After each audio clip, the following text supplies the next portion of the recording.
Estamos en contacto con el doctor Adrián Giannini, que es el abogado que sigue un caso que hemos ventilado también hace un tiempo atrás aquí en este programa, respecto del comportamiento de un docente en una escuela del Soberbio que motivó inclusive marchas en repudio y en reclamo. ¿Cómo le va, doctor? Un gusto saludarlo.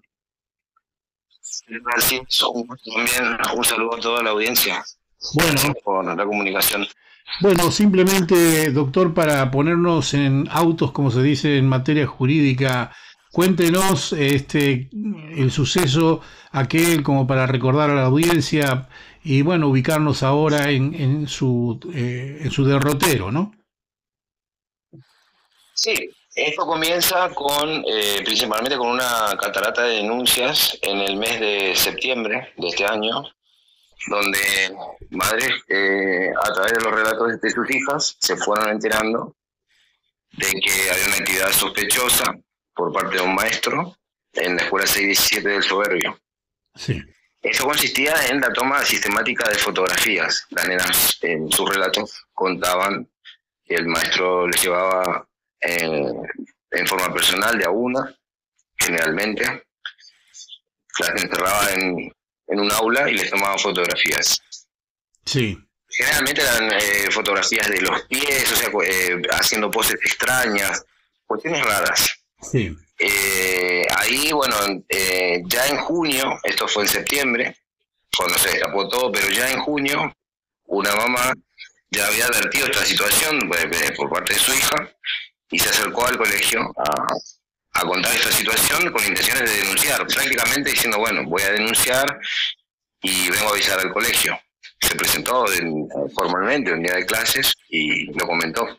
claro, Desde el colegio le dijeron que no denuncie, que ellos se iban a encargar y bueno, después pidieron disculpas a través de los niños. A los niños le dijeron que no iba a pasar nunca más. Eso le contaron las niñas a sus madres bien, y ahí quedó todo. Bueno, después ya fue inminente las denuncias porque después empezaron a hablar unas a otras, se comentaron y empezaron a preguntar a sus respectivas niñas y se empezó a descubrir que había muchas víctimas. Así comenzó todo. Eso sí, fue en septiembre, como te digo, la catarata de denuncias. Se produjo el secuestro de los celulares del maestro, del docente. sí. No se produjo ningún allanamiento en esa oportunidad, ni hasta ahora tampoco. Y después termina con la detención el 26 de septiembre del imputado. Ahora, ¿es un hombre de qué edad y qué función ejerce dentro de la docencia? Bueno, ejercía en su momento el rol de docente de escuela primaria en niños en ese momento de este año, de niños de séptimo grado, y tiene 29 años. Claro. Bien, y entonces a partir de la denuncia se generó evidentemente algún tipo de investigación, hubo cámara Gesell o algún tipo de procedimiento y en qué sentido, bueno, actuó la fase investigativa aportando a lo jurídico, ¿no? ¿Qué se Sí, dio hasta aquí? en la etapa más primigenia, el jugador comenzó a moverse en forma rápida. Se produjeron, como te digo, alrededor de veintena de cámaras Gesell, todas en un mismo día. O sea, las niñas tuvieron que viajar desde Soberbio hasta San Vicente, Mm, pasar por dar su testimonio en ese dispositivo cuidado, ¿no es cierto? Y preparado sí, claro. especialmente para atender a menores, y ellas pudieron brindar sus testimonios. Además, todas las madres denunciantes ratificaron sus denuncias frente al juzgado, bajo juramento obviamente de Ujú. ley, y se procedió a enviar a la SAIC de acá en Posadas, de la Policía de la Provincia de Misiones, el análisis de los dos dispositivos que se secuestraron, un iPhone y otro más. Sí, A partir de ahí, bueno, que se fueron produciendo todas estas pruebas, también hubo testimoniales de docentes. Nosotros también hemos denunciado encubrimiento por parte de las docentes que estaban a cargo de las nenas, porque esto era una sistematicidad que ocurría. O sea, no fue una foto, sino fueron cientos y cientos y cientos de veces que ocurría esto. O sea, era prácticamente algo que no podía pasar desapercibido. O sea, la directora o vicedirectora y alguien que más sabían de estos hábitos, abusivos.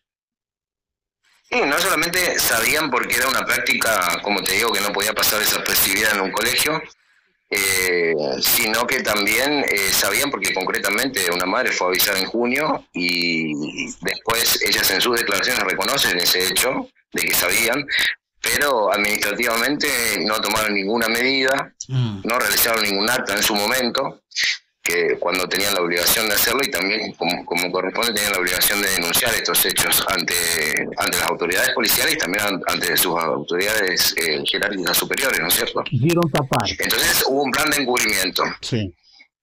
Eso fue denunciado por nosotros y que surge también de las propias testimoniales que se contradicen entre ellas mismas. Y en las cámaras GESEL, también digo, a partir de las declaraciones de las criaturas, se ratifica el punto de vista de un abusador dentro del colegio. Sí, nosotros todavía en el sistema judicial, en el sistema SIGEL que manejamos los abogados, no tenemos en el expediente la totalidad de las cámaras GESEL, pero sí hay algunas en donde sí obviamente confirman. Recordemos que las cámaras GESEL son grabadas, ¿no es cierto? Sí, claro. Y además se produce un informe pericial del cuerpo médico forense o el que esté participando como quien realiza esta práctica. Y es un informe que es bastante escueto, corto, pero bueno, donde prácticamente se subsume a ver si se confirma o no se confirma y si están confirmados estos actos. Bien. De las tomas de fotografías. Y además no eran solamente fotografías que contaban con el consentimiento, sino que había según los relatos de las niñas y según los relatos de las madres, había un plan había amenazas porque se tomaban exámenes sorpresa y la amenaza era de que obviamente en esos exámenes sorpresa les iba mal a las nenas y consecuentemente se les ofrecía que para levantar la nota se presten para realizar estas sesiones de fotos. Y también había engaños porque le decían que era para hacer una película, o está perfectamente establecido en el expediente que no había ninguna película ni nunca hubo un proyecto de ese tipo. Entonces, bueno, estamos ante hechos gravísimos porque, a ver, un degenerado, total. Tenemos que pecar de... ¿Cómo, perdón? Un degenerado el tipo. No podemos pecar de ingenuos de pensar de que eran fotos inocentes y que es una especie de colección privada. Todos sabemos de lo que se trata estos delitos, este tipo de delitos transnacionales, ¿no es cierto? Que se usan fotografías de menores, se comercializan, sobre todo en esta gran cantidad de producción. Sí. Tengamos en cuenta que son más o menos 20 las víctimas. Sí. Que han denunciado, pero obviamente tenemos conocimiento de que hay muchísimas más que no han denunciado, no se han animado por cuestiones personales. Y además esto viene ocurriendo desde por lo menos 2 años para atrás. O sea que estamos hablando de niñas de 9, 10, 11, 12 años. Es gravísimo. Pero dice que este muchacho sacaba fotos con fines de subirlos, por ejemplo, a esas páginas de pornografía infantil. ¿Ha sacado algo de conclusión la gente que se dedica al análisis cibernáutico de estas cuestiones, los celulares y demás? ¿Hay algún informe ya determinante? Justamente de eso se trata esta investigación. O sea, la investigación se trata de descubrir la verdad, ni más ni menos. Y nosotros como creyentes y como madres, digamos, lo que buscamos es justamente el descubrimiento de la verdad. Por eso la pericia tan esperada, central, que era la pericia informática de los teléfonos. Sí. Nosotros en su momento advertimos una omisión que fue el allanamiento del domicilio, porque obviamente que puede haber otros dispositivos, podría haber habido otros dispositivos aparte de los que se secuestraron, porque no se secuestraron en los términos de un allanamiento donde entran al domicilio y revisan y buscan posibles otras pruebas, sino que lo invitaron prácticamente a la comisaría a entregar los teléfonos y el diputado presentó esos 2 teléfonos. Pero después en la pericia informática que tanto estábamos esperando y que entró hace muy poco, de la pericia surge que las fotografías, se encontraron alrededor de 3.000 fotografías de Sí. menores. De esas fotografías se detectó que fueron tomadas también desde otros dispositivos, o sea, que no solamente de los secuestrados, o sea, eso es lo que está plasmado en la pericia. Ujú. Entonces nosotros también pedimos, ahora a la luz de esta nueva, de tener este nuevo conocimiento de la pericia, el secuestro de estos teléfonos, que ahora está confirmado que también existen teléfonos y otros dispositivos. Que compartía él con otras personas. Digo, a lo mejor hay otros que también estaban a lo mejor en un círculo vicioso, por decirlo así.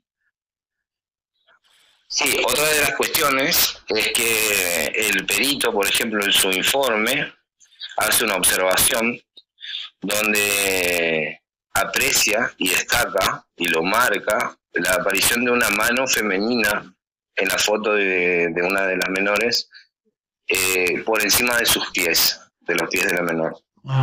Esto, obviamente, nosotros que trabajamos con este tipo de casos, sabemos que esto es una técnica de este tipo de delitos, que es para marcar la escala, ¿no? De que se está confirmando de que se trata de menores. Entonces, al poner una mano adulta en comparación con pies, por ejemplo, de una menor, se está confirmando en la foto. Por eso, obviamente, que suponemos que este material salía y se comercializaba, marca una escala que confirma que se trata de menores, que justamente busca satisfacer este tipo de parafilias, ¿no es cierto?, sexuales. Sí. Entonces habría una cómplice. Este hallazgo estuvo también, nosotros se lo hemos marcado al juez en un escrito, de oposición a la excarcelación para explicar un poquito, como para que se entienda mejor. La defensa del imputado, la defensa técnica, presenta una excarcelación en base a la pericia. ¿Qué es lo que dicen? Dicen que son solo fotos de pies, solamente fotos de rostros, solamente fotos de bocas, como diciendo acá no hay desnudo, acá no hay nada explícito. Nosotros tenemos una interpretación absolutamente diferente de eso, por supuesto. Claro. Y la vulnerabilidad, el hecho de también estar las criaturas, en definitiva, de tan corta edad, 10 años, 11 años, 12 años. Por supuesto. Se puede entender si está lo que dice, en este caso, la defensa, que no se trata de esto o del otro. Eran con miradas a hacer a prueba de poder aprobar, por ejemplo, una materia, que en este caso de este hombre, ¿no? De este muchacho. Exactamente, ahí está donde se nota justamente lo que la ley busca perseguir y castigar, que es esta diferencia, ¿no? Esta asimetría. Cuando se trata de menores se agrava sustancialmente las penas. Pero no cuando se trata de menores, sino cuando se trata de encargados de la educación, sí, o de la guarda, como en este caso. O sea, porque hay un depósito de confianza, ¿no es cierto? Sí. Que se está dando. ¿Por qué salió? Por supuesto. ¿Por qué salió? ¿Por qué lo soltaron ahora? Él retoma su libertad por el pedido de excarcelación y porque, según los argumentos de la defensa técnica, no habría ya peligros procesales del imputado para entorpecer la investigación. No. Es decir, si él está afuera, ya no puede apretar testigos, por así decirlo de una forma común y simple, no puede tener influencia sobre las víctimas porque ya declararon en cámara Gesell, y supuestamente también recurren a una simulada, para nosotros, colaboración de prestar, de haber entregado sus teléfonos y haber prestado también su rostro para el Face ID del iPhone. Uh-huh. Pero acá hubo un descubrimiento que lo cambió todo en la pericia, es que al hacerse la pericia, o al intentar hacerse la pericia, recordemos que la Policía de Misiones cuenta con los sistemas más avanzados del mundo, así como las demás policías en el planeta, uh-huh, para entrar y romper y sacar y decodificar la información que están en los dispositivos que se secuestran. Uh-huh. En un primer intento no se pudo lograr. La policía, a través del SAIC, intentó hacer una extracción física hay que explicar un poquito para saber de qué se trata. La extracción física es la que te permite llegar hasta el fondo del teléfono, de un dispositivo, es decir, sacar lo que está oculto y lo que fue borrado. Eso no lo pudieron hacer, y el perito lo plasma en su informe y cuenta el paso a paso y por qué no pudo. Incluso tuvieron que llamar al soporte técnico, de quien obviamente les provee al Estado provincial de este tipo de dispositivos de avanzada para poder peritar los teléfonos, y pidió explicaciones de por qué no estaba funcionando. Todo eso está plasmado en la pericia y le explican que por qué. El motivo es porque se instaló un software de última generación que aún no ha salido al mercado en ese teléfono. Es decir, eso habla de un encubrimiento y un entorpecimiento ya declarado, ¿no es cierto? Es decir, el imputado blindó su teléfono para que no lo puedan romper. Y solo pudieron ver la parte superficial del teléfono, sería. Claro. O sea, terminaron haciendo lo que se conoce como una extracción lógica, eso también está plasmado en la pericia. Una extracción lógica no permite ver los lugares profundos del teléfono, ni las particiones ocultas, ni las carpetas ocultas, ni los mensajes o carpetas borradas. Entonces, claro, justamente en eso se basaron la defensa técnica. Se mostró el teléfono, ahí tienen el teléfono, lo pudieron ver, no hay nada. Igual para nosotros, esas 3.000 fotos de menores tomadas con esta coerción sistemática encuadran perfectamente en el delito de corrupción de menores. Claro. Así que para nosotros la pericia no es un agente exonerante, sino todo lo contrario, es la confirmación y tener a la vista el cuerpo del delito.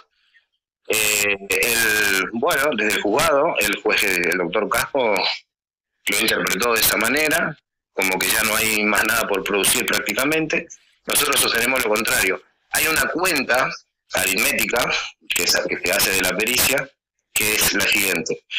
El teléfono tiene 130 gigabytes en total. De la pericia surge que hay 80 gigabytes ocupados, pero la extracción forense solamente puede extraer alrededor de casi 60, es decir, hay 20 gigabytes que no se han podido sacar de ese teléfono.